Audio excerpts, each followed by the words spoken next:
Hello students, I am your maths teacher from Gurukul Academy Bambora. Today we are going to start chapter 8 linear equation in one variable. So इस chapter के अंदर हम linear equation से related concepts और उसको solve करने के लिए क्या क्या मेथड होते हैं वो पढ़ेंगे. सो वेरी फर्स्ट थिंग जो हमें पता होना चाहिए कि व्हाट इज़ इक्वेशन. कोई भी एल्जेब्रिक एक्सप्रेशन होता है, अगर उसके बीच में sign of equality it means equals to लगा हुआ हो तो वो कहलाएगी इक्वेशन. और अगर किसी इक्वेशन में सिर्फ वन वेरिएबल है, वेरिएबल मीन्स ये जो हम इस तरह से x y z a b c इस तरह की जो वैल्यूज़ लिखते हैं वो कहलाएगी वेरिएबल. और अगर उस वेरिएबल की हाईएस्ट पावर वन है तो वो कहलाएगा linear equation in one variable. जैसे यहाँ पर हमें कुछ एग्जांपल्स गिवन है लीनियर इक्वेशन के. जैसे आप ये इक्वेशन देखो वेरी फर्स्ट 6x + 5 = 0. इसके अंदर ये बीच में इक्वल्स टू का साइन लगा हुआ है, मीन साइन ऑफ इक्वालिटी लगा हुआ है, इसीलिए ये जो है ये इक्वेशन है. अगर मान लो इसके अंदर ये इक्वल टू का साइन नहीं लगा हो, ये वाला पार्ट नहीं हो, सिर्फ हमारे पास हो 6x + 5, तो ये कोई इक्वेशन नहीं है, ये टर्म है, खाली एल्जेब्रिक एक्सप्रेशन है, but it is not an equation. तो इक्वेशन के लिए क्या होता है, साइन ऑफ इक्वालिटी लगा होता है, इसका LHS is equals to RHS होता है, तो वो कहलाएगी इक्वेशन. ठीक है. अब नेक्स्ट थिंग जो है लीनियर इक्वेशन, हमारा जो चैप्टर का नाम है that is linear equation in one variable. Linear equation क्या होती है, जब हमारे वेरिएबल की हाईएस्ट पावर वन होगी. जैसे अगर यहाँ देखोगे आप, ये x जैसे लिखा हुआ वेरिएबल है, ये इस x की जो पावर है, इस x की पावर यहाँ कुछ भी नहीं गिवन है, इट मीन्स वन है, तो ये होगी linear equation in one variable. अब हम इन लीनियर इक्वेशन को सॉल्व करने के लिए जो मेथड्स यूज़ करते हैं उनको समझेंगे. देखो, लीनियर इक्वेशन का जो सॉल्यूशन होता है, ये हम उसको सॉल्व क्यों कर रहे हैं. हम इसको सॉल्व इसलिए करते हैं कि ये जो वैल्यू है, वेरिएबल जो हमें दिया हुआ है x, इसकी कोई ऐसी वैल्यू फाइंड आउट करते हैं कि ये जो इक्वेशन है वो LHS is equals to RHS हो जाए. तो उसको उसकी जो x की वैल्यू निकलेगी वो कहलाती है सॉल्यूशन ऑफ एन इक्वेशन. तो किसी भी इक्वेशन का सॉल्यूशन फाइंड आउट करने के लिए तीन मेथड है हमारे पास. सबसे पहला मेथड होता है trial and error method, second general method and third is transposing method. तो मैं आपको एक ही इक्वेशन को इन तीनों मेथड से सॉल्व करके बता दूंगी. हम कोई भी इक्वेशन हो उसको इन तीनों में से किसी भी मेथड को यूज़ करके सॉल्व कर सकते हैं. ओके, तो first method is trial and error method.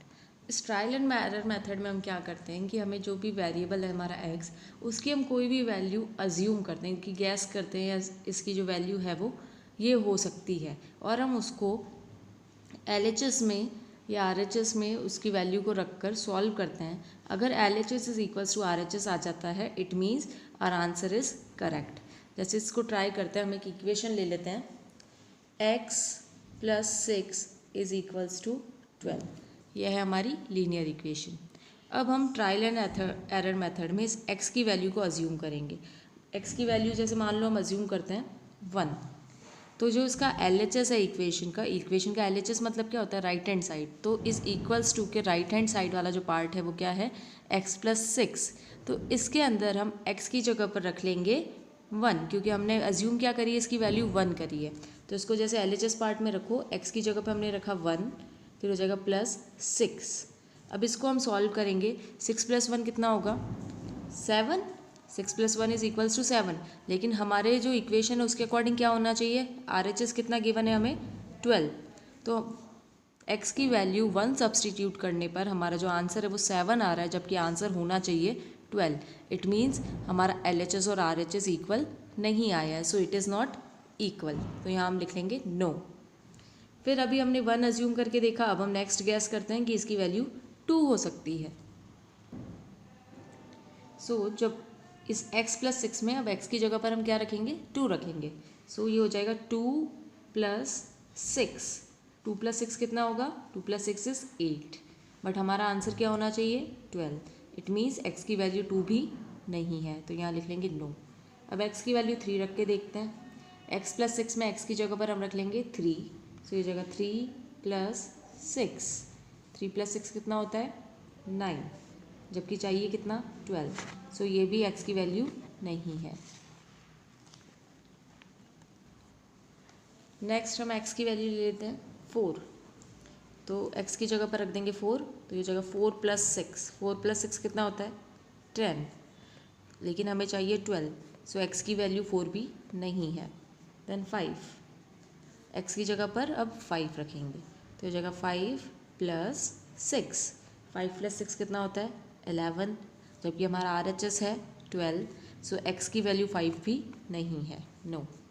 Then x की वैल्यू 6, तो x की जगह पर हम रख देंगे यहाँ पर 6, देन 6 + 6, 6 + 6 कितना होता है 12, और हमें RHS में भी कितना गिवन है 12, इसका हमारा LHS और RHS इक्वल आ गया है। इट मीन्स इस इक्वेशन का जो सॉल्यूशन है वो क्या है, x = 6, तो यहाँ पे इस इक्वेशन का सॉल्यूशन ये होगा। x की वैल्यू हमारी कितनी आई है 6 आई है। So this method is trial and error method, जहाँ पर हम x की वैल्यू गैस करते हैं, उसको इक्वेशन में रख कर देखते हैं कि वो LHS = RHS हो रहा है या नहीं। अगर हो जाता है तो वो उस इक्वेशन का सॉल्यूशन होता है। Now the next method is the general method. देखिए ये जो जनरल मेथड है इसको हम इक्वेशन की हेल्प से समझ लेते हैं। सबसे पहले समझ लो, अगर हमने इक्वेशन पहले वाली ले लेते हैं x + 6 = 12, ये हमारी इक्वेशन है। अब देखो इसके अंदर क्या किया जाता है कि LHS में x के साथ में जो आपको नंबर गिवन है, जो न्यूमरल वैल्यू जो गिवन है, उसका साइन चेंज करके हम दोनों साइड पर मल्टीप्लाई कर देते हैं। जैसे यहाँ पर 6 का साइन क्या है प्लस है, तो हम क्या करेंगे 6 को दोनों साइड में सब्ट्रैक्ट करेंगे। यहाँ जो x के साथ में इसका जो नंबर है उसका जो साइन है उसका हम क्या करते हैं उल्टा कर लेते हैं। तो यहाँ पर बेसिकली हम क्या करेंगे सब्ट्रैक्शन करेंगे।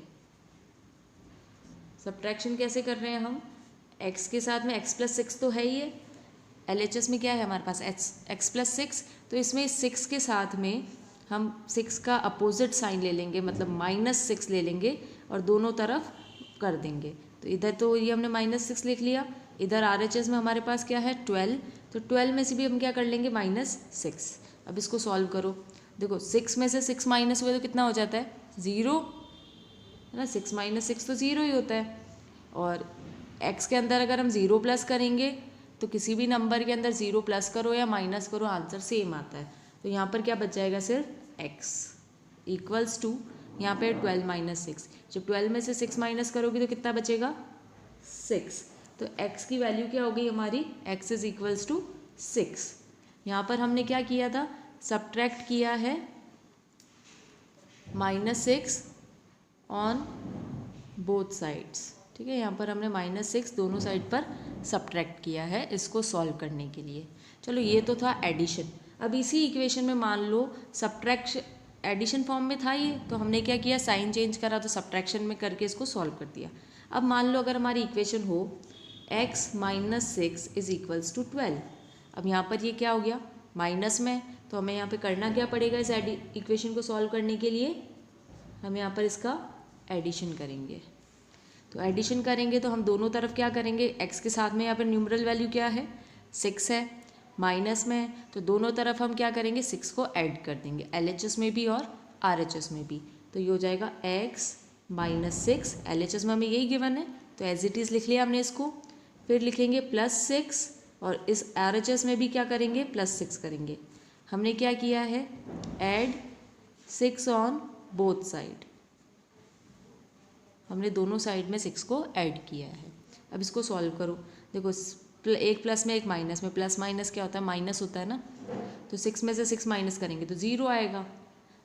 तो x में हम 0 माइनस करेंगे तो भी x ही आएगा, क्योंकि 0 तो किसी में भी प्लस या माइनस करते हैं तो वही नंबर आता है।